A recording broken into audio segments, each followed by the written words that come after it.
In 2001, I was introduced to this organization. I was stupid and therefore asked wrong questions,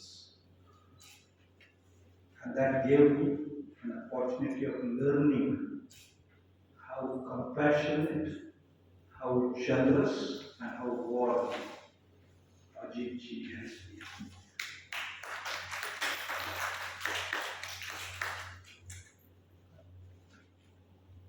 That occasion was when she decided to give the SARC award to me and Lakshman Gaikwad.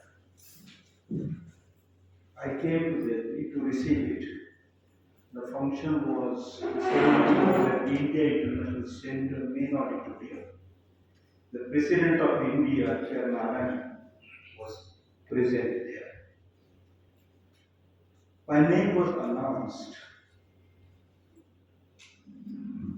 and I wanted to rush to the stage to receive this honor, great honor. But somebody came and whispered something in the president's ears. And another government official came and whispered something in Ajit's ears. And they both stopped halfway through as they were standing. For a few minutes, there was uncertainty, silence, and suspense. And me, with one step lifted for going, I was a young man, going to the stage, I was wondering as to what happened. Then they gained their poise. I took the step forward. I received the award, went back and sat on my chair, and it was announced that there was an attack on the Parliament of India. That very moment, do you remember? 22 years back, attack on the Parliament. I come to Ajit ji's invitation. This time I come because I returned to my darkness, my twilight area, my linguistic survey, my tribal villages, and my amnesia and aphasia. This time I come, I came to Delhi 2 days earlier. I had mistaken the date and I had made bookings, and not to cancel the ticket to increase the cost I kept. I reached here on the 24th, and I find there is an attack on the Parliament inside. I want to speak about what has changed in these 20 years. In 2001, when I came to Delhi as a writer, the writers of the world had a different time. In those last 20 years, the unimagined growth of artificial memory and artificial intelligence, enabling states to impose surveillance not just on persons, but the consciousness of every being. The moment in your conversation you mentioned that you like doklas as against dosas, suddenly on your mobile, information about Gujarat or Tamil Nadu starts speaking. Who is listening to you? Your thoughts. The spread of artificial intelligence and artificial memory have changed the human mind in such a way that creative expression starts looking like a poor joke.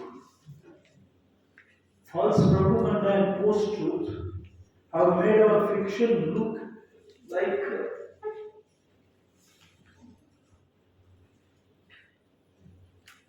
a silence being imposed on writers by the terror of the state has increased in intensity. And in last 20 years back when I came here, the word dictatorship was a bad word. Autocratic rule was not appreciated. But today, apparently sane people are defending autocratic rules without an iota of shame. And they're not very far. They're next door, they're in your family, my family, they're in every, rather they are outnumbering those who think of democracy as a civilized state of beings. Not only in this country, and if you mention this, you're asked to apologize. You are shown as enemy of the people, enemy of the nation, enemy of the tradition, enemy of the civilization. In 20 years' time, W.B. Yeats would have said, change utterly, a terrible beauty. A terrible, the word beauty I use with hesitation. Terrible thing is born. Terrorizing state, terrorizing or silencing technology. And together with this, there is an unprecedented rush of languages towards society. Languages are dying. Professor Nandi mentioned some figures, and he's right. In 2001 census, a list of about 1600 mother tongues is given. Then 2011, a list of 1300 mother tongues is given. In 10 years' time, 300 Indian languages are officially allowed to die. And what are writers? But the crafts people of language. We have arrived in a world which is anti-language, which is anti-freedom of opinion, and which is anti-expression. I will not add further. After all, Asia, I will say from Syria, Turkey, all the way to Thailand, our civilization is a rainbow spectrum of a single large civilization which is based on the idea of tolerance and diversity. Over the last 12,000 years, ever since Iran started agriculture and it came here, and all those thousands of years, kings have come and gone. Our literary works, somebody mentioned the Bhimbetka paintings. These Bhimbetka paintings in Madhya Pradesh they belong to maybe pre-Holocene times, 20,000, 30,000 years. Who knows who was the head of that land?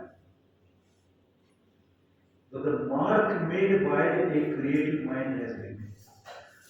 Do you know, you are all familiar with the fact that Veda was composed, beginning with Afghanistan, it came to Punjab, this side of the world. Who were the kings at that time? Do you know the names? I don't know. And do you know who were the kings when the Mahabharata or Ramayana were composed? I don't know. But I know Mahabharata and I know Ramayana. And I know Kabir, and I know my Meena, but I don't know who were the princes standing behind his some shadow. Literature, painting, And even more than that, music, they have survived here as our civilization hallmark. Kings have come and gone, empires have come and gone. People brought different languages, were accommodated, they were accepted, they did dance with joy. English time, I will stop in my minutes. No, I'll take only 2 minutes. And minutes. 2 minutes. I expressing the view. And English was brought here. English was brought here. We wanted the British to go back, but we never said that English is an enemy language. We welcomed it, adopting our language. I'm saying that what is happening today in the world and in our part of the world in a very pronounced manner is exactly against the civilization that we have inherited at such a moment. This action of courage, Ashish Nandi said that when Arjuna becomes a woman like, or Gandhi becomes a woman like, great wars can be won. In theory, put that theory, and regime, two women are showing to the writers of this country a daughter and mother. Daughter and mother. Writers were the first to protest curtailment of freedom of expression in this country. A few years back, many writers lifted their awards not because they were fools, not because they wanted to create disturbance, because they saw what was coming. And then a series of murders took place in India. Free thinkers were killed, and journalists have been killed. And I think writers' work is unfinished. It must go on. The only sad thing is, as compared to 2000, as recent as 2002, I am saying, 2023 is difficult, more difficult. However, and this is my last sentence, my mind goes back to 100 years, time 100 years old, older than I was. The year 22, 23, 24, of the 23, 1922, 1923, 1924. I'll begin in the wrong seat and I'm going, my picture jana. 1924 is the year when a terrible book was published by Adolf Hitler. It was called Mein Kampf, which had a complete list of all the actions that he would do to destroy humanity. In 23, the thesis, PhD thesis of B.R. Ambedkar called The Problem of Indian Women was published a year before Hitler's book.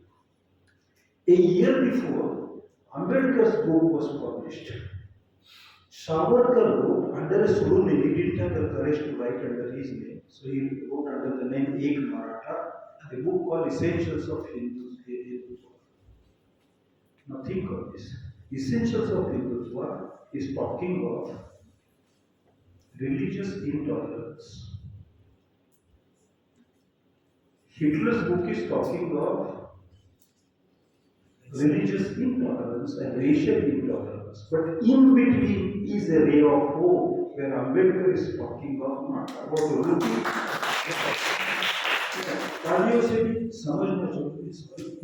Ambedkar is not talking about rupee for just a particular caste. He is talking about modernizing society through a modern economy for all, British and Indians together. I am saying between these two dark pillars of ideas, there is a great Prakash Jyot, great light falling in Jyoti in our dark times. There is this great ray of light. I don't want to say salute, that it sounds like a parade. I don't want to say bow down because that will be hypocritical.